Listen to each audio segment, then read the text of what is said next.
British clap.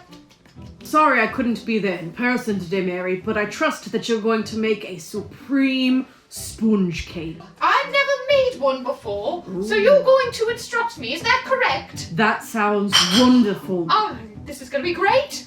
All right, so today what we are making is going to be a Genoa strawberry shortcake, very popular in Japan to celebrate Christmas and the holidays. Of course. And overall, what we're looking for is a light, fluffy sponge and a very, again, light but decadent whipped cream topping with fresh strawberries and mint leaves as garnish. We will need some butter, I have butter. whole milk, All right. 4 large eggs, Eggies as we call them in Britain.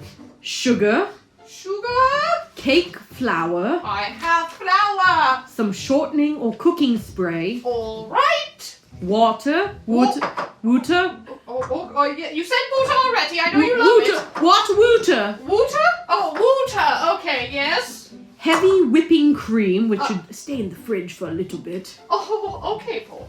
All right, strawberries, Strawberries. and some mint leaves. Mint leaves. Strawberries. Okay. Now we will want to preheat the oven to 350 degrees Fahrenheit for you Americans, or 180 degrees Celsius. For Britons. So now what you are going to want to do Yes. is take your 2 cake pans, Oh, your right. little metal cake pans. Of course. Get some parchment paper All right. and trace a circle in the parchment paper to cut out, because you're going to want to line the top of that pan. Paul. The bottom of the pan, the bottom of the pan. Let me know when you're ready for the next step and I'll just enjoy my Pollywolly cocktail. How's it going in there, Mary? I'm all done, Paul. So we're going to want to sift our flour. Oh, of course. Okay, so the amount of flour that you need is going to be about 1 cup. Cheerio. Here we go. That's what we like to say. Cheerio, here we go. All right, I've sifted most of it. Okay. Hit me with the next deep. Twice? You've sifted twice? Oh, right, of course. I was testing you. I knew that we would do it twice. Okay, that flour should be light and fluffy like a baby's first snowfall. Okay, so the next thing you want to do is fill up a pot with water. Don't fill it up too much. You're going to be needing to put some in there, but give it a few inches of water. So, Paul, the water is now boiling and the oven is preheated. What's the next Beautiful. step?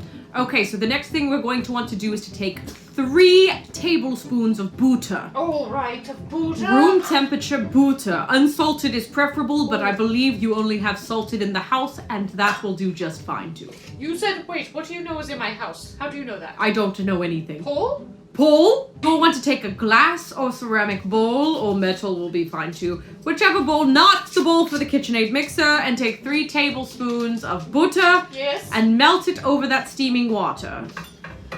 All right. It's pretty melted. Ouch. No. Beautiful. Now add 2 tablespoons of whole milk to that. Just keep it stirring. Excuse me, very gently. 2 tablespoons. 1. Whoopsies, a little bit over. But that's what we do in Britain. We add a little bit extra because we like cream. Okay, get ready to hustle. All right, hustle and bustle. Okay, so your next step, you're going to want to take your 4 eggs and crack those into the stand mixer bowl. All right, I can do that, Paul. Okay, go ahead and break those yolks in there as well. And then we're going to want to add about a half a cup plus 2 tablespoons of sugar. Remember, this mixture we do not want to have come in contact with any oils like butter or oil. All right. So you're going to want to hover that over that boiling water. Are you kidding me, Paul? No, you can set it on top of the pot. It's big enough. And now take a whisk and you just stir it until it's smooth and the sugar is dissolved. All right. So you want to keep this mixture moving because you do not want it to stall, because then that steam will turn it into scrambled eggs and it will all be for naught. Are you using a metal whisk, perchance? No, I'm using a spatchy. Okay, that's fine. A whisk is preferable. I need one of our assistants to hand me a whisk. Chop, chop. Okay, you're doing a great job. Do you want to wait? Is it nice and smooth with all the it's sugar like dissolved? milk. Okay, beautiful. So now what you're going to want to do is put that onto the stand mixer. Lock that on in, and using a whisk attachment, you're going to want to crank that baby up to 10, and we're going to want to wait until those eggs double in size about and have a nice light, airy texture. We're basically making a meringue. I'm Mary Strawberry. I like to carry whisks around the world with me wherever I choose to go. This is my friend Paul. He's not here right now, but I have a suspicion that he has a key to my house because he knows where things are and he knows when I'm gone. And it seems weird, but that's why I'm singing this song.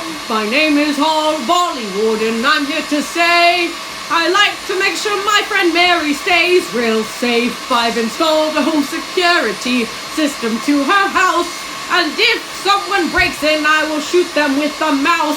Ouch! There's cameras? I'm there. Beautiful. So what you will want to do now All right. is take your flour mixture All right. and put about half in. Go ahead and take that pot off of the stand mixer.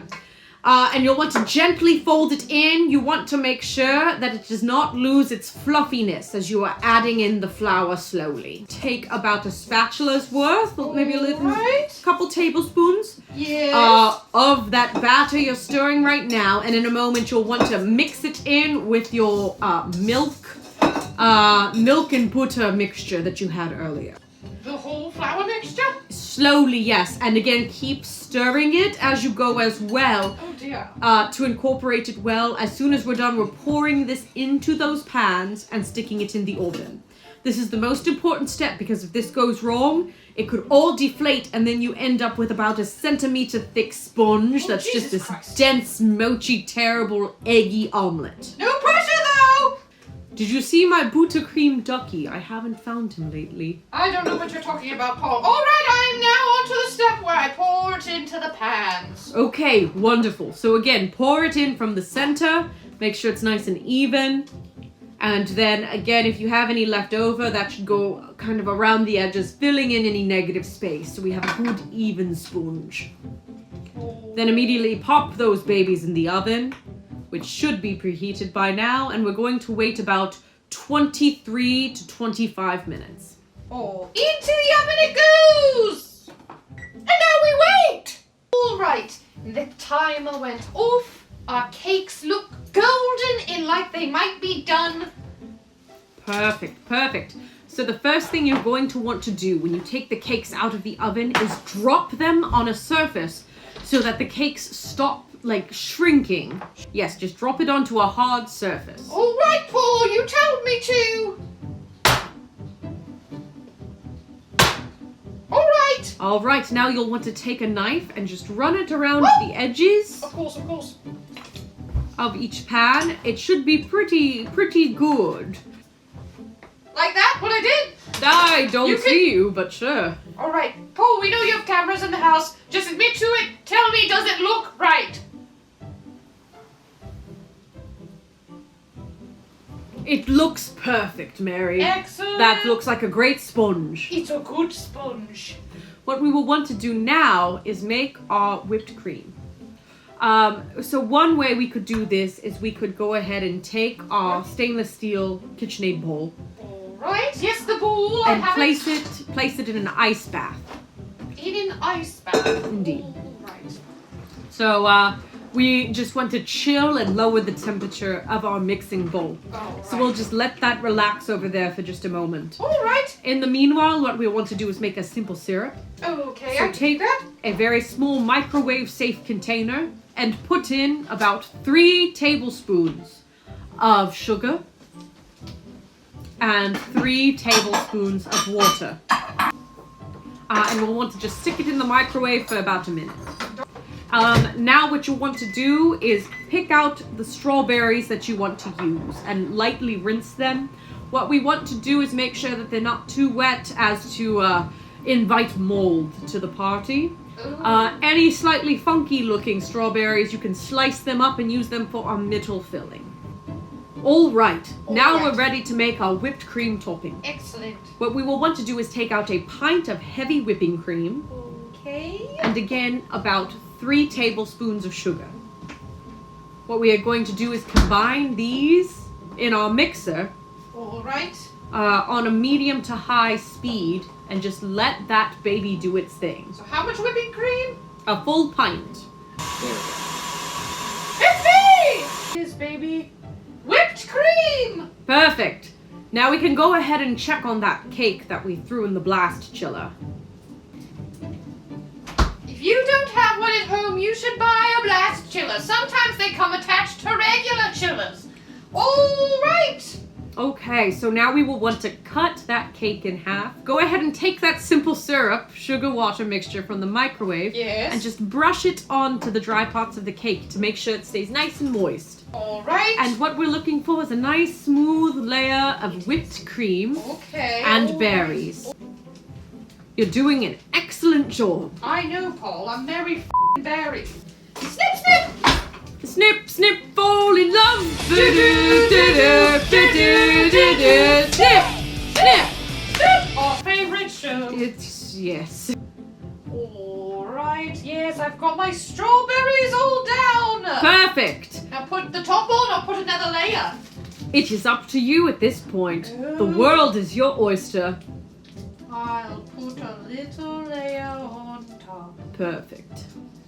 Boom, baby! Wonderful, wonderful. Now go ahead and cover that in the whipped cream topping as an icing and decorate as seen fit with mint leaves and strawberries. And I look forward to our next British baking adventure. Oh, about that, Paul. I'm leaving. You're leaving? But I'm leaving forever, Paul. We'll never do another British cook-off extravaganza ever again. I'm sorry, Paul. I know that you're in love with me. Leave this for the family! So that's the third time? Third time. In how long? In like a week. And we changed the locks. The Patreon went great. We changed them. We put deadbolts on every door. We are triple locked and ready to rock. I mean, again, they at least brought us something, but god Yeah, they brought us a big mess in the kitchen. yeah, so what they do is they come here, they bake here, they make a mess, and then they leave a note saying, oh, it's fine, you don't have to clean it up if you don't want to. Yep. Yeah? You want a fork or something? Alright, yeah, let's just fork it up. Fork. Okay. Alright, let's give her a go. Take this one. It's very spongy, wow. Well, I mean, they left a note with the note saying that it was the end of their cook-off extravaganza, whatever the hell that means. I don't know what that means. I have no idea. We didn't put up a contest, but I guess that would be it for them. Like and subscribe, I guess, and Yeah, maybe more people will show up in our house that we can tell you about. because I guess that's what this YouTube is now. I guess so. People breaking into our home, making a f***ing mess, and leaving us food. First Hillary Clinton, now these guys. Who's next? The Hook? Haul Polywood, and I'm here to tell you about cookies. Cookies in my little British belly.